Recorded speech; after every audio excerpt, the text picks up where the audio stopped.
The curse of originality. Have you ever tried to come up with something new?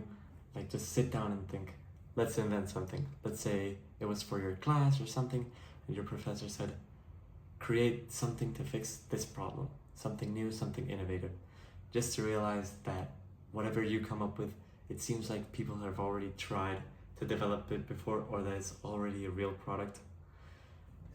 Just like when you're watching memes and you see this really relatable meme about something that you thought only you did, and then you look at it and you realize it has 500,000 comments, not 500,000 likes, a bunch of comments saying like, oh my god, I do this so much, and you realize, am I really that special?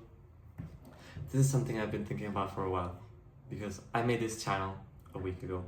I had a really innovative idea, and I felt it was really original. But I know deep down inside that someone has already probably thought about it, and maybe they haven't posted it, maybe they have. Honestly, I couldn't find any. But the thing is, this world is really big. It has a bunch of people. There's millions, billions, and there literally is 8 billion people. But a lot of people have come before that, and they've all done a bunch of stuff. So how do we really know if we've ever done anything original? And can we ever do anything original? And is there an issue to not doing original stuff? Like, is the point of life to be original, or is originality just like an impossible thing that we all try to aspire for? I think originality isn't necessarily a issue. I think that most people are kind of like puzzles or mosaics. A bunch of pieces rearranged in different orders, and it makes a beautiful pattern in all of the cases. Well, not in all of the cases, but you know what I mean. Like, it tends to create a very original person. So I think we very easily think of ourselves as not original when we see someone doing something that we already do. But the thing is, we only analyze that little small part. We don't realize that they have a bunch of other different characteristics to us. Like, yeah, there's probably not one single thing you do that is original, but the combination of stuff you do, it's definitely original. It's like genes or genetics. You're probably genetically not original. Obviously you're not. You have a bunch of genes that everyone else in the world has. That's why we're human and why we have different facial features, different heights, different everything.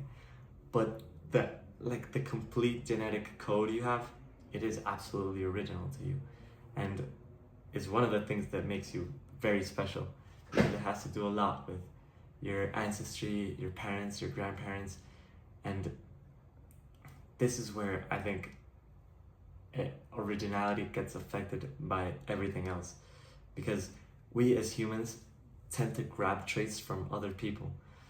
They may be bad traits, they may be good traits, but let's say just like genetically we have stuff that we inherit, like instincts. We societally have to develop a bunch of stuff that we copy out of other people. So like, for example, personality. Your best friend from childhood probably shaped some of your personality. Your siblings, parents, professors, especially professors, they all shape your personality. And that's all like little pieces of glass into the mosaic that you are. So honestly, I hope this video is a motivator to people out there to just really be themselves. Try and get out there, be your true self. Like, just be honest about what you are. Be that mosaic. Let light shine through. Let other people see you. And really just try to be special in your own little way. I know it's hard to find originality in the little stuff. Ideas, maybe looks, facial features, clothing, and stuff like that. But really, what makes it special is the combination. If you think about it, like for example with jobs, a lot of people have the same qualifications that you might have, but they're not you. They might have some stuff that you have, but they don't have your personality. They might not be as hardworking as you.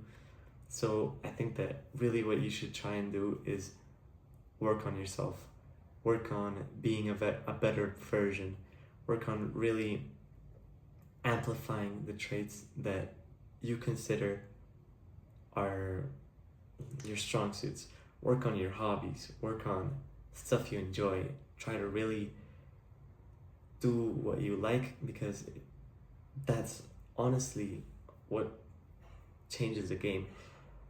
If you're trying to hire someone, let's say as a bartender, and you get two applicants, one makes coffee, good coffee, but he's like really gloomy while he does it. It doesn't look like he enjoys it. While the other is trying to learn how to make coffee, and he might not make the best coffee, but he really enjoys it. Who do you think they're gonna hire? Someone who is really not thinking they are where they should be, or they're not enjoying it.